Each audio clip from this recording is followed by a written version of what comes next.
Hello again. This morning, once again, I am with you, and now I have director Will Bakke, director for Vertical Entertainment's The Get Together. Thanks for joining me. Yeah, thanks for having me. I had the pleasure of speaking with Jacob and Joanna a little bit earlier, and that was a real fun conversation. And actually, one thing I was telling them, and I couldn't wait to actually talk to you about it, is I was really thrown off by the film, and shame on me for uh, thinking, looking at it and really judging the book by its cover on what it was going to be. And then the delivery of what you managed to do in the film, I thought it was really well balanced, along with obviously the comedy that's in it. Can you talk a little bit about your film? Yeah, I'd love to. So the Get Together is sort of a late coming of age comedy. Mhm. It's about it takes place over the course of one night at a house party in Austin, Texas, and there are three storylines that all kind of connect at this party.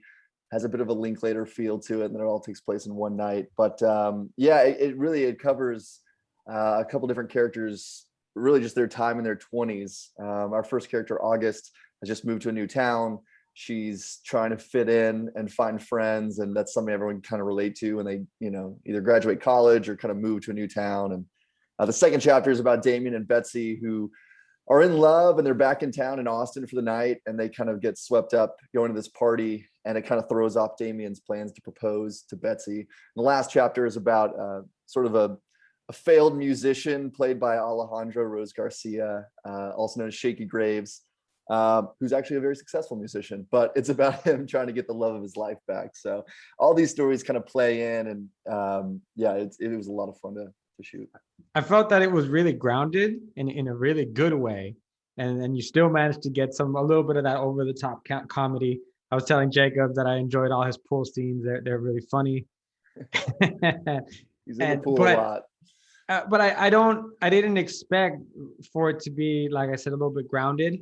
And part of it is me judging it, as I was talking about, is when I met Damien, I expected him to be the douchey outsider who tries to ruin things for Betsy and for Caleb, right? And he's gonna be the bad guy, and that wasn't the case. As Yeah. his character develops, we learned why he's so anxious, why he's so nervous, and it's like, oh, okay, I feel kind of bad.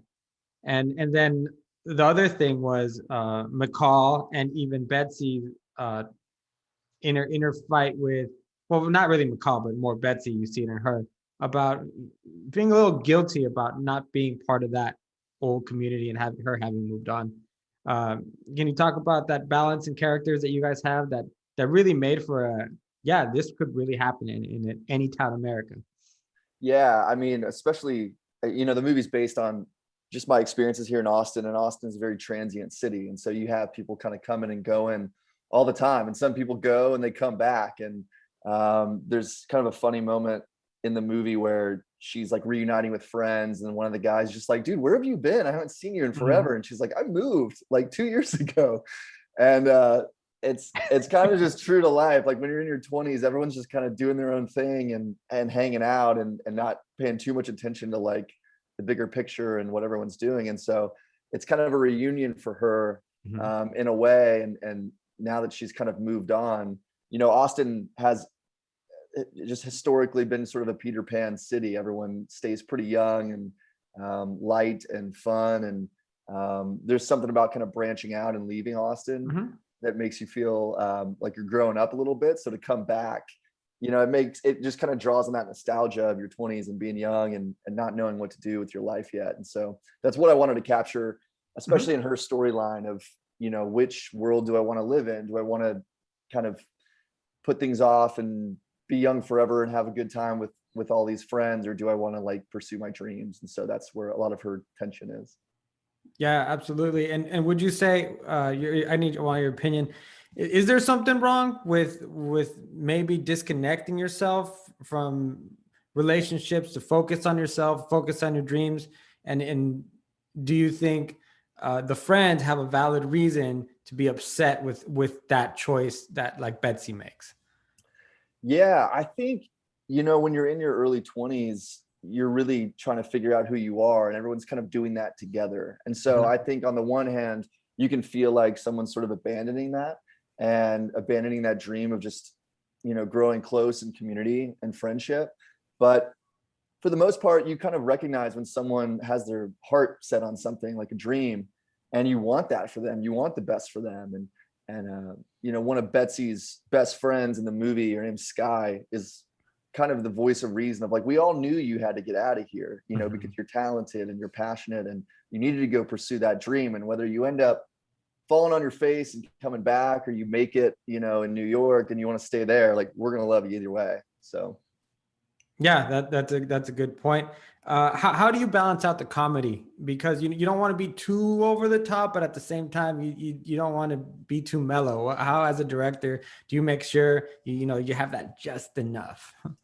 Yeah, a lot of that has to do with casting, in my opinion. I mean, we really tried to pick the people that we wanted to hang out with, for the length of a movie. So, all of these characters were written to kind of be pretty wild and just pretty eccentric and fun, but also pretty good-hearted. And so when we were in the casting process, we really looked for people that just seemed to pop off screen, and people that we wanted to watch, kind of stumble around this party and trying to figure it out. And that's what I thought.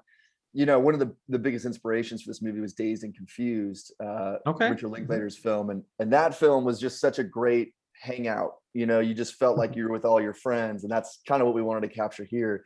There's so many characters in the film that you can kind of pick out, like, oh, I know that guy in my life, and I know that girl in my life. And that's what we really wanted. So finding those people that we not just enjoyed to be around, but also enjoyed watching and wanted to see more of, it's kind of how we went about it. And the comedy just kind of came from that. We had a really fun script, and really, told our actors, like, the script is the guiding light, but we want to wind you up and let you go and add things in and try things. And, if you guys are having a great time, then we're going to have a great time.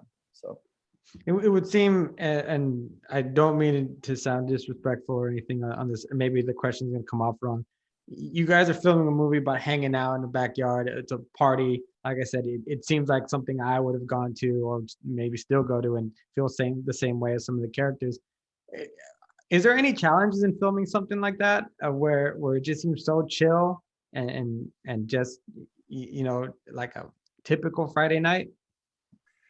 Yeah, I mean, it's kind of just the flavor, that you're signing up for. I think with a party movie, traditionally you kind of expect just the wildest, craziest things. Movies like Project X come to mind, or Yeah. like The Hangover. And Austin is not really like that. Austin is just a lot of backyard parties with a lot of good people having a good time and laughing and playing drinking games. And, there's really never people ziplining off the roof and, blowing stuff up. So we knew we wanted to capture that, but it also has to be entertaining, right? And a lot of that has to do with just what the characters are going through. So it's a character-driven movie where you're rooting for these people to get it figured out by the end. And that's what we really relied on to capture people. So, I think cracking open a beer and watching this movie, is going to feel right at home. Just like there's really artistic films that I want to drink a glass of wine with and just sit back and let it kind of wash over me. It's kind of that same mentality, but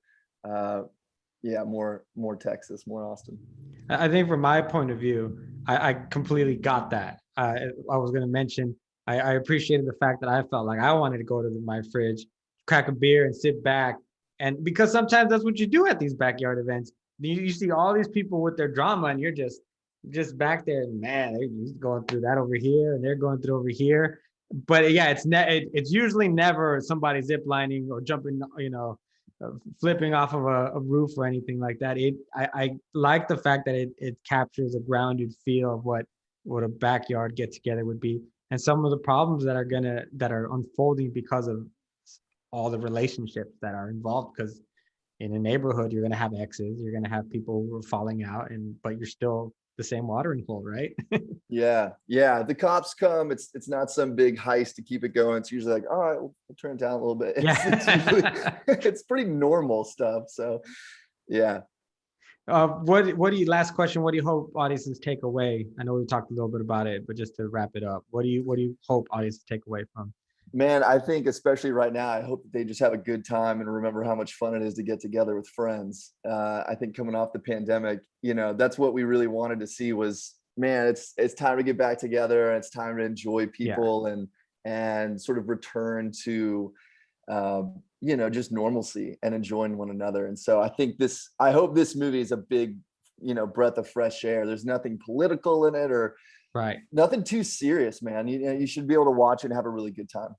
I agree with you. Maybe it should be the catalyst to, hey, before you hang out again, watch the get together, get back in that mood again, and then go out with your friends. It's the pre-party, yeah, for That's sure. right. Well, thank you so much for your time, for your answering questions. I appreciate it. Congratulations on the film, and we hope to see you soon. Yeah, thanks for having me. All right, take care.